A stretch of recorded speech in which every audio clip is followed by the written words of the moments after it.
ఇప్పుడు ఇందాక మీరు రాముడిది ఎగ్జాంపుల్ చెప్పారు కదా! 14 సంవత్సరాలు అది అయిపోయి సీతాదేవిని ఆయన మళ్ళీ రాజ్యానికి తీసుకొచ్చిన తర్వాత రాజ్య ప్రజలు ఎవరైతే మాట్లాడారో దానికి సీతాదేవిని అనుమానించి ఆయన అగ్ని పరీక్ష పెట్టడం జరిగింది. ఇవన్నీ కూడా జరిగాయి కదా! అంటే సొసైటీకే ఇంపార్టెన్స్ ఇచ్చారు. దేవుడు కూడా ఆయనకే నమ్మకం లేదు భార్య మీద. ఇలాంటివి కూడా కొన్ని ఎలిగేషన్స్ కైండ్ ఆఫ్ టాక్స్ మనం రీల్స్ లో వీటిలో అంటే మెయిన్ గా చెప్పాలంటే సోషల్ మీడియాలోనే ఎక్కువ చూస్తున్నాం. మరి దీనికి మీరేం ఆన్సర్ ఇస్తారు? ఇందులో మీరు మాట్లాడిన ప్రశ్నలు రెండు వేరు వేరు సిద్ధాంతాలు తల్లి. ఓకే. అగ్ని పరీక్ష పెట్టింది అది ఆయన అయోధ్యకు రాకముందే అగ్ని పరీక్ష పెట్టాడు. ఓకే. అగ్ని పరీక్ష అనేది ఎక్కడో రావణ లంకలోనే అదే అంతా అయిపోయి అగ్ని పరీక్షలో కూడా ఆమె ప్రూవ్ చేసుకున్నాక కూడా స్టిల్ ఎందుకు బయట వాళ్ళ మాటలకి రాముడు దేవుడు అయి ఉండి కూడా ఆయన ఎందుకు ప్రిఫరెన్స్ ఇచ్చారు? మీకు మాట చెప్తానమ్మా. యథా రాజా తథా ప్రజ అని విన్నారు ఎప్పుడైనా? విన్నారా? విన్నాను. అర్థం ఏంటి? రాజు ఎలా ప్రజలు అలానే ఉంటారు. అందుకే రాజు ధర్మవంతుడైతే ప్రజలు కూడా ధర్మంగానే నడుస్తారు అని అర్థం. ఓకే. అంటే అక్కడ రాజు మరి రాముడే కదా? రాజు రాముడే. ఆ సందర్భంలో తను అక్కడ అది అయోధ్యలో ప్రూవ్ చేసుకోలేదు కదా. అక్కడ ఉన్నది ఎవరో, ఎవరి ముందో జరిగింది, అయోధ్య ప్రజలు లేరు అనే ఉద్దేశం. అందులో ఆ సందర్భం వేరు. అక్కడ మీరు ఆ రజకుడు అనేటువంటి వారు అనలేదు. అక్కడ ఆ ప్రతి రాజు ఏం చేస్తారంటే రివ్యూ చేసుకుంటూ ఉంటారమ్మా. ప్రజలు మన గురించి ఏమనుకుంటున్నారు, మీలాంటి మీడియా వాళ్ళని పంపించి వాళ్ళందరూ ఎంక్వైరీ చేసుకుంటూ ఉంటారు. వాళ్ళు మైకులు పట్టుకుంటారు, వాళ్ళు మాట్లాడుతూ ఉంటారు. వాళ్ళ ముందు మాట్లాడినప్పుడు ఇది తెచ్చి ఆయన ముందు, ఇదిగోండి రాముడు గారు, ఇదిగోండి మీ గురించి ఈ ప్రజలు ఇలా అనుకుంటున్నారు. అప్పుడు ఆ సందర్భంలో రాముడు ఆలోచించింది ఏంటంటే ధర్మమే తల్లి. అక్కడ కూడా ఆ సందర్భంలో రాముడు అలాగే ఉండి ఉన్నట్లయితే ఆ అయోధ్యలో కూడా కించిత్ కూడా అధర్మం లేని సందర్భంలో మళ్ళీ ధర్మం దెబ్బతింటుందన్న ఉద్దేశంలో సీతని అలా వాల్మీకి ఆశ్రమానికి పంపించాడు తప్ప తనకు సొంతంగా ఏమీ కాదు తల్లి. పూర్తిగా ఒక రాజు అన్నవాడు ఎలా బ్రతకాలి అన్న ఉద్దేశం అప్పుడున్నటువంటి ధర్మశాస్త్రాన్ని పరిశీలించాలి. ఇప్పుడు 2024 లో మనం ఎలా ఉన్నాం, మన పరిస్థితులకు ఆధారం ఏంటంటే మన కాన్స్టిట్యూషన్ చూపించాలి కదమ్మా. అంతే కదమ్మా. ఇండియన్ కాన్స్టిట్యూషన్ చెప్పిన ప్రకారంగానే మనం నడుచుకోవాలి. ఆ సందర్భంలో ఆ కాన్స్టిట్యూషన్ అంటూ ఉంటుంది కదమ్మా. ఆ కాన్స్టిట్యూషన్ ప్రకారంగానే రాముడు నడుచుకున్నాడు. ఓకే. సో మనకున్న ఇప్పుడు ఈ తెలివితేటల్ని తీసుకెళ్లి అక్కడ ఉన్న వాటికి ఎలిగేషన్ లాగా మాట్లాడడం తప్పు. ఎందుకంటే అది కొన్ని లక్షల సంవత్సరాల క్రితం జరిగినటువంటి విషయం. అవును. ఆ లక్షల సంవత్సరాల క్రితం జరిగిన దాన్ని ఇప్పుడున్నటువంటి ఏఐ జనరేషన్ లో మనం యూజ్ చేస్తూ హాఫ్ బ్రెయిన్ తో మాట్లాడితే ఇలాగే ఉంటుంది. ధర్మం మారదు కానీ ధర్మం పద్ధతులు మారుతాయి అన్నారు. దాంట్లో ఉన్న సత్యం ఒకటే. ఓకే. సో లక్షల సంవత్సరాల క్రితం జరిగిన ఆ ధర్మబద్ధంగా మనం ఈ ఉన్న జనరేషన్ లో మాట్లాడడం తప్పు. చాలా మంది గ్రామ దేవతలకి బలులు ఇస్తూ ఉంటారు మొక్కుకుని. అది ఎంతవరకు కరెక్ట్ అంటారు? అంటే జంతువుల్ని బలి ఇవ్వడం అనేది శాస్త్రపరంగా అది కరెక్టేనా? అది వామాచార పద్ధతి అంటారు తల్లి. ఓకే. అది మనం ఆచరించేటువంటి సరి అయిన పద్ధతి కాదు. వామాచార పద్ధతి అనేది మనం ఆచరించలేని క్రూరమైన పద్ధతి.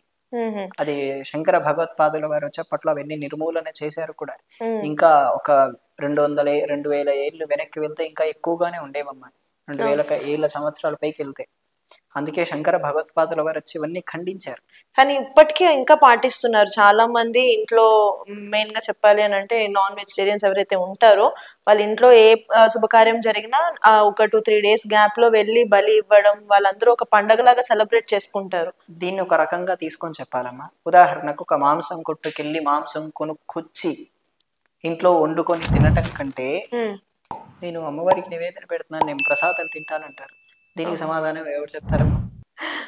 ఎవరు చెప్పలేరు. ప్రసాదం అనేసరికి ఎవరు మాట్లాడలేరు. దాన్నే ప్రసాదం లాగా భావించి అక్కడ ఉన్న బ్రాహ్మణులు కూడా మరి ప్రసాదమే కదా తింటున్నాము అని అంటే యాక్సెప్ట్ చేయొచ్చా?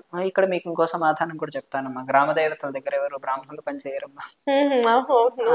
అవునవును. అక్కడ పనిచేసే వాళ్ళందరూ ఇతర కులాల వాళ్ళు. అక్కడ ఆలయాల్లో ఆ అర్చనా కైంకర్యాల అంతా ఆ గ్రామ దేవతకు వాళ్ళే నిర్వహిస్తూ ఉంటారు. పోనీ అక్కడ అర్చకులు బ్రాహ్మణులు కాకపోవచ్చు, కానీ ఇక్కడ వీళ్ళతో పాటు సెలబ్రేట్ చేసుకోవడానికి వెళ్ళిన వాళ్ళల్లో ఇప్పుడు ఏముంది, నాన్ బ్రాహ్మిన్స్ ఎవరైతే ఉన్నారో వాళ్ళు బ్రాహ్మిన్స్ ఫ్రెండ్స్ కూడా ఉంటారు. వాళ్ళతో పాటు వీళ్ళు కూడా కలిసి వెళ్ళినప్పుడు ప్రసాదమే కదా, ఏం కదా, ప్రసాదాన్ని ఎలా వద్దంటావు, నువ్వు కూడా తినొచ్చు, తిను అని అంటే అప్పుడేమంటారు? ఇతడికి ధర్మశాస్త్రాలు తినొద్దని చెప్పాయి కదా. చెప్పాయి. కానీ ఈ రోజుల్లో బ్రాహ్మిన్స్ కూడా నాన్ వెజ్ తింటున్నారు కదా. తినే వాళ్ళని మనం చూపించాలి కదమ్మా. ఇలాంటివి తెలియక తింటున్నారంటారా? అదేనమ్మా. కానీ అంటే ఏంటంటే బ్రాహ్మిన్స్ నాన్ వెజ్ తినకూడదు అనేది ఎందుకు పెట్టారు అసలు? దీనికి కారణాలు చాలా చూపిస్తాను. ఓకే. ఉదాహరణకు ఇంతసేపు మీరు మీరు నన్ను గురువు గారని, స్వామీజీ అని రకరకాల పేర్లతో పిలిచారు. అవును. అవి ఎందుకు పిలిచారు? ఒక రెస్పెక్ట్. రెస్పెక్ట్. అది వారికి కూడా ఇవ్వచ్చు కదా రెస్పెక్ట్. వీరికి కూడా ఇవ్వచ్చు కదా రెస్పెక్ట్. అంటే పిలిచే దాంట్లో మిమ్మల్ని గురువు గారు, మీరు ఒక మీ కేటగిరీ ఒక గురువు గారి పొజిషన్. అలానే వాళ్ళని కూడా సంతోష్ గారు, దేవా అన్న, సంతోష్ అన్న నీకు ఎలా గురువు పిలిచినా గారు అని పిలవట్లేదు. గురువు గారు అనేది పిలవట్లేదు. ఓకే, దట్ వర్డ్ అనేది పర్టికులర్ గా మనం ఇలా ఎవరైతే ఉన్నారో వాళ్ళనే పిలుస్తాం కదా, అందరిని పిలవం. ఏంటంటే వాళ్ళు చెప్పేటువంటి మంత్రాలు ఉంటాయమ్మా. ఆ మంత్రాల్లో స్వర దోషాలు, అక్షర దోషాలు ఇవి రాకూడదు. ఓకే. మీకే చిన్న ఉదాహరణ ఇస్తాను. మీరు బాగా ఆనియన్స్ పెట్టుకొని, బాగా చికెన్ బిర్యానీ, మటన్ బిర్యానీ ఇటువంటివి బాగా పెట్టుకొని ఇవి తిన్న వెంటనే మీరు స్పష్టంగా అక్షరం మాట్లాడలేరు. స్పష్టంగా అక్షరం మాట్లాడలేరు. మీరు ఒకవేళ ఏమైనా మీరు మాంసం తింటారా? మీరు సాధారణంగా మాంసం తిన్నప్పుడు ఆనియన్స్ ఏమైనా స్వీకరిస్తారా? ఆ స్వీకరించేటప్పుడు మీకు తమో గుణం అని ఒక గుణం బాగా ప్రవేశిస్తుంది తల్లి. ఆ తమో గుణం ప్రవేశించినప్పుడు అక్షరాల్లో దోషాలు వస్తాయి.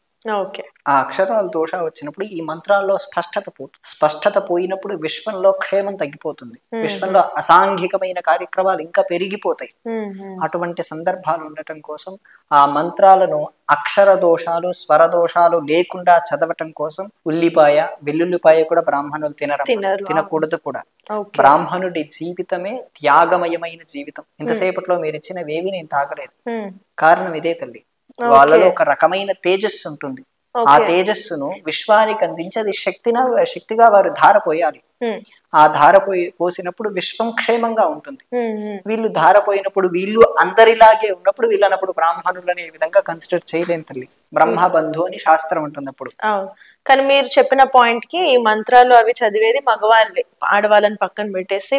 సో మాకున్న చాలా ధర్మ సందేహాల్లో చాలా కొన్ని మేము ఇప్పుడు తీర్చుకోగలిగామండి గురుగారు. చాలా థ్యాంక్స్ అండి దానికి. మళ్ళా ఎపిసోడ్ లో ఇంక వేరే కొన్ని ధర్మ సందేహాలతో మేము మీ ముందుకు వచ్చేస్తాము. సో చూసారు కదండి, మీకు కనుక ఈ ఎపిసోడ్ నచ్చినట్లయితే వీడియో లైక్, కామెంట్, షేర్ చేయండి. ఇలాంటి మరిన్ని ఇంట్రెస్టింగ్ వీడియోస్ కోసం మా ఛానల్ని సబ్స్క్రైబ్ చేసేయండి.